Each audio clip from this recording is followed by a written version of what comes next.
خلي بالك من التاريخ ده كويس. 6 يونيو سنة 1983، وفاة العملاق الفنان الكبير محمود المليجي.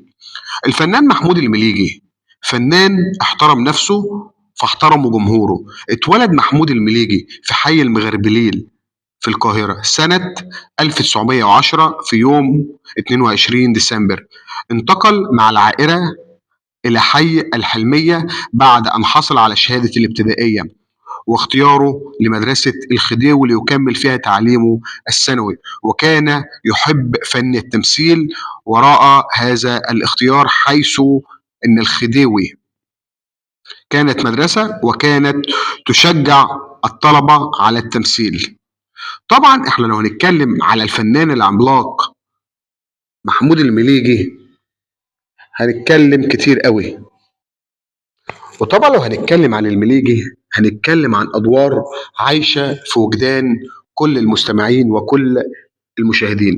محمود المليجي اللي كلنا فاكرينه بدور أبو سويلم في فيلم الأرض، محمد أبو سويلم، والعديد والعديد. طبعا لو هنتكلم عنه أدوار الشر أو أدوار الطيبة أو أدوار رجل السياسة أو العديد من الأدوار. محمود المليجي دخل مجال إنتاج السينما، مساهمة منه في رفع مستوى الإنتاج الفني ومحاربة لمواجهة أفلام الساذجة.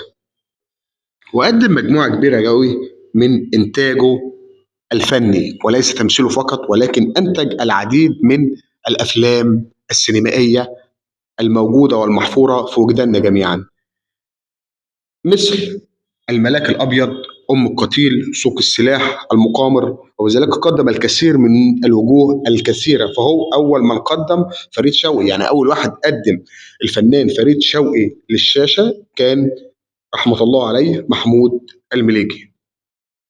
وتحية كاريوكا والعديد والعديد منهم، محسن سرحان، حسن يوسف وغيرهم. وطبعا محمود المليجي أدواره كلها وتقميصه لشخصية اللص المجرم القوي العاشق لرجال البوليس، أو الباشا الكاره للفلاحين، أو الطبيب المحامي.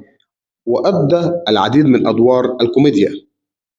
وتوفى الفنان محمود المليجي في يوم 6 يونيو سنة 1983 في مكان تصوير وهو بيستعد لتصوير آخر لقطة لدوره في فيلم تلفزيوني أيوب. كان الفيلم اسمه أيوب. وأثناء تناول القهوة مع صديقه عمر الشريف سقط المليجي وسط دهشة من الحاضرين. ولما أدى فيلم في دور الأرض كان أداء بطولي ورجولي.